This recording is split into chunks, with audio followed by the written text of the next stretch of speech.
মনসা পুজো উপলক্ষে ঝাপান অনুষ্ঠিত হলো মন্তেশ্বরের মাঝের গ্রামে। বুধবার এই মনসা পুজো উপলক্ষে বিভিন্ন প্রাচীন রীতি পালিত হয়। মন্তেশ্বর ব্লকের অন্তর্গত মাঝের গ্রামে প্রত্যেক বছর মূল মন্দির থেকে মা মনসা 3 বার বাহির হন।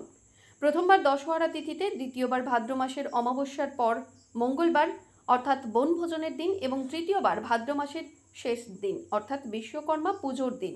7 বোনকে নিয়ে গ্রামের ছেলেরা মা মনসাকে নিয়ে গ্রামে বিভিন্ন জায়গা পরিক্রমণ করেন এবং বিভিন্ন মন্দিরে ভক্তদের পুজো গ্রহণ করেন মা মনসা। মাঝের গ্রামে এই মা মনসার পুজো উপলক্ষে একটি ঝাপান অনুষ্ঠিত হয়। আজকে কোন জায়গায় পুজো হচ্ছে এবং কি উপলক্ষে হচ্ছে? মাঝের গ্রাম ছাপানতলা গ্রামের পুজো আজকে ছাপান।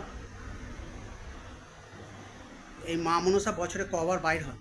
মা মনসা বছরে 3 বার বেরোবে।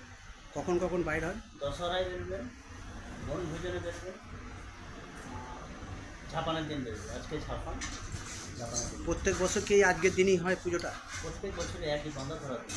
এটা কত বছর ধরে এই পুজোটা হয়ে আসছে? পূর্বপুরুষ হয়ে আসছে, আমি বলতে পারবো। আজকে কাদের সঙ্গে মা বাইর হবেন? আজকে ছেলেদের মাথায় বেরোবে। আজকে ক বোন মিলে বেরোবেন? 7 বোন মিলে বেরোবে। মৃত্যুঞ্জয় যশের রিপোর্ট, সংবাদ আজকে নিউজ।